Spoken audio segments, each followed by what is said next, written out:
warahmatullahi wabarakatuh. Perkenalkan, kami dari kelas 11 Geografi 3, kelompok 1. Perkenalkan, nama saya Nadinda Maharani. Perkenalkan, nama saya Nurajah Hariska. Saya Fiska Aurelia. Saya Mika Punia Lestari. Saya Bilkis Al-Humairo. Dan kami akan menjelaskan tentang mitigasi dan adaptasi kebencanaan. Pengertian bencana. Bencana merupakan suatu peristiwa yang mengancam kehidupan manusia akibat faktor alam, non-alam, atau tindakan manusia yang menyebabkan kerugian baik materi, lingkungan, psikologis, ataupun korban jiwa. Bencana dapat disebabkan oleh beberapa faktor. Yang pertama ada faktor alam. Bencana terjadi akibat fenomena alam tanpa campur tangan manusia. Contohnya seperti tsunami atau gempa bumi. Yang kedua ada faktor manusia. Bencana diakibatkan oleh kelalaian atau tindakan manusia, seperti kebakaran hutan yang diakibatkan oleh ulah manusia. Dan yang ketiga ada faktor non-alam. Kejadian yang terjadi bukan karena faktor alam atau manusia, seperti kegagalan teknologi, kegagalan modernisasi, epidemi, dan wabah penyakit. Dinamika bencana.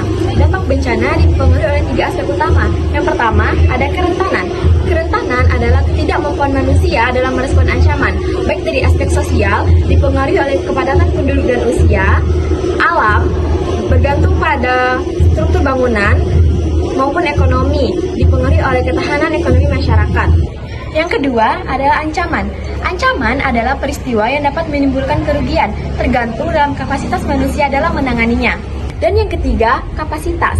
Kapasitas adalah kemampuan masyarakat dalam mengurangi risiko bencana melalui pencegahan, mitigasi, dan pemulihan. Jenis-jenis bencana. Bencana dikategorikan menjadi 3. Yang pertama ada bencana alam. Indonesia memiliki tingkat kerawanan yang tinggi terhadap bencana alam karena berada di pertemuan 3 lempeng besar dunia, memiliki curah hujan yang tinggi, terletak di cincin api Pasifik, dan juga dikelilingi lautan. Bencana alam terjadi akibat fenomena alam seperti 1. Tsunami. Tsunami adalah gelombang besar di laut yang disebabkan oleh 3 faktor. Yang pertama, letusan gunung berapi.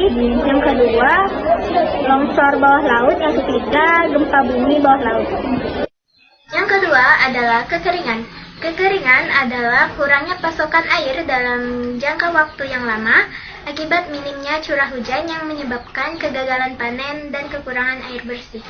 Yang ketiga adalah gunung meletus.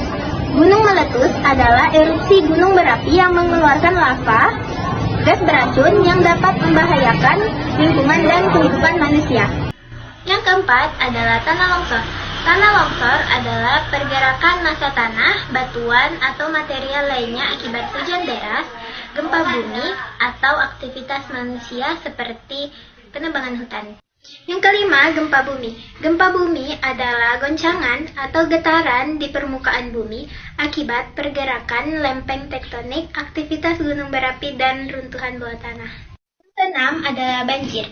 Banjir adalah luapan air yang menutupi daratan akibat hujan deras dan meluapnya air sungai yang menggenangi lahan pertanian dan pemukiman. Yang ketujuh, kebakaran hutan dan lahan. Kebakaran hutan sering terjadi di beberapa daerah di Indonesia, terutama di musim kemarau. Penyebabnya bisa alami seperti cuaca panas atau akibat ulah manusia seperti pembakaran lahan. Fenomena El Nino dapat memperburuk kebakaran hutan dengan meningkatkan suhu dan mengurangi curah hujan. Yang kedelapan, angin puting beliung. Puting beliung adalah angin kencang yang berputar dengan kecepatan tinggi dan sering terjadi di Indonesia, terutama saat peralihan musim hujan ke musim kemarau. Angin ini bisa merusak rumah, bangunan, dan infrastruktur lainnya. Yang kedua, bencana non-alam. Bencana non-alam merupakan bencana yang diakibatkan oleh peristiwa non-alam, seperti kegagalan teknologi, kegagalan modernisasi, dan epidemi atau wabah penyakit. Yang pertama, kegagalan teknologi. Kegagalan teknologi terjadi akibat kesalahan desain, perawatan, atau penggunaan teknologi seperti kecelakaan industri, transportasi, dan infrastruktur. Contoh kasus adalah jatuhnya pesawat Adam Air pada tahun 2007 akibat kegagalan sistem navigasi. Yang kedua, kegagalan modernisasi. Kegagalan modernisasi, tidak semua masyarakat dapat beradaptasi dengan modernisasi, sehingga terjadi ketimpangan sosial dan ekonomi. Kemiskinan adalah contoh kegagalan modernisasi, dengan Papua menjadi daerah termiskin di Indonesia atau 26,8%. Dan yang ketiga, epidemi atau wabah penyakit. Epidemi atau wabah penyakit adalah penyakit yang menyebar cepat di wilayah atau negara tertentu dapat menjadi bencana non-alam. Contohnya adalah flu burung di Indonesia pada tahun 2012 dan pandemi COVID-19 yang berdampak global menyebabkan jutaan kasus dan kematian. Bencana sosial. Bencana sosial terjadi akibat konflik dalam masyarakat yang disebabkan oleh perbedaan etnis, agama, budaya, dan sudut pandang yang tidak menemukan jalan tengah. Nah, jika konflik ini tidak dapat diredam, maka dapat berujung pada kerusuhan dan aksi teror. Nah, berikut merupakan penjelasan dari kerusuhan atau konflik sosial dan juga aksi teror. Yang pertama, kerusuhan atau konflik sosial, di mana kerusuhan sosial terjadi ketika individu atau kelompok memiliki kepentingan yang bertentangan, seperti dalam hal kesejahteraan, kekuasaan, dan prestis.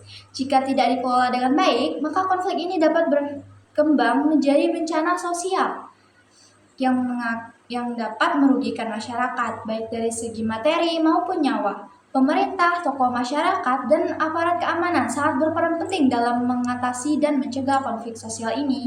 Yang kedua, aksi teror. Aksi terorisme sering terjadi di Indonesia dalam berbagai bentuk, seperti bom bunuh diri dan sabotase yang menyebabkan kerusakan serta mengancam nyawa. Beberapa contoh dari terorisme di Indonesia meliputi yang pertama ada bom Bali 2002, yang kedua bom Surabaya 2018, dan yang ketiga pengoboman Makassar 2021. Aksi ini sulit diprediksi karena terjadi secara tiba-tiba. Intinya, bencana sosial dapat dicegah dengan integrasi sosial yang baik serta peran aktif pemerintah dan masyarakat dalam menjaga stabilitas. Nah, sekarang saya akan menjelaskan tentang dampak kebencanaan terhadap kehidupan, di mana dampak kebencanaan ini terdapat dua dampak, yaitu di mana ada dampak positif dan juga dampak negatif. Berikut penjelasannya. Yang pertama ada letusan gunung berapi. Beberapa dampak negatifnya ada yang pertama, tercemarnya udara dari abu vulkanik. Gas di dalamnya seperti sulfur, dioksida, nitrogen dioksida, hidrogen sulfida, dan partikel debu lainnya dapat membunuh makhluk hidup. Yang kedua ada lumpuhnya berbagai kegiatan atau aktivitas manusia, rusaknya ekosistem, dan hancurnya berbagai bangunan. Lalu yang ketiga, material letusan gunung berapi berpotensi menyebabkan penyakit seperti ISPA atau infeksi saluran pernafasan akut. Lalu, beberapa dampak positif dari letusan gunung berapi ada yang pertama, tanah menjadi subur dikarenakan telah dilalui oleh abu vulkanik gunung berapi. Lalu yang kedua, terciptanya mata pencaharian baru yaitu penambang pasir dan juga bebatuan. Nah, yang ketiga, ada terdapat geyser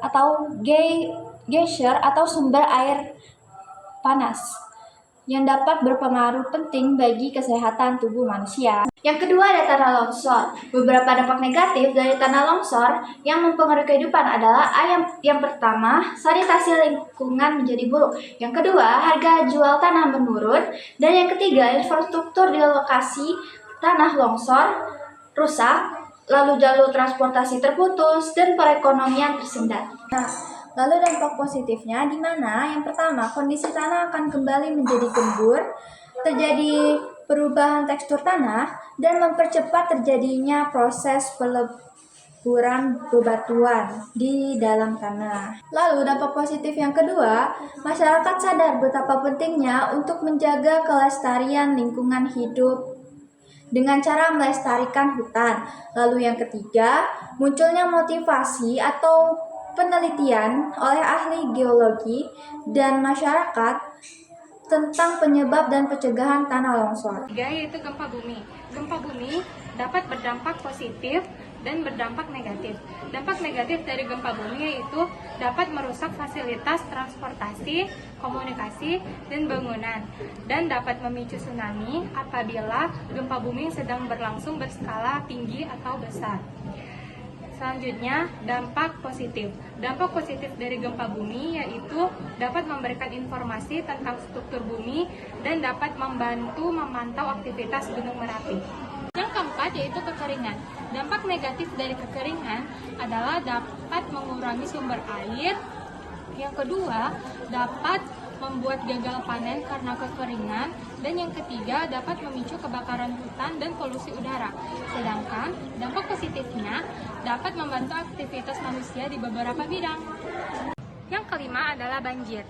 Dampak positif dari banjir yaitu dapat menyuburkan tanah dengan endapan lumpur.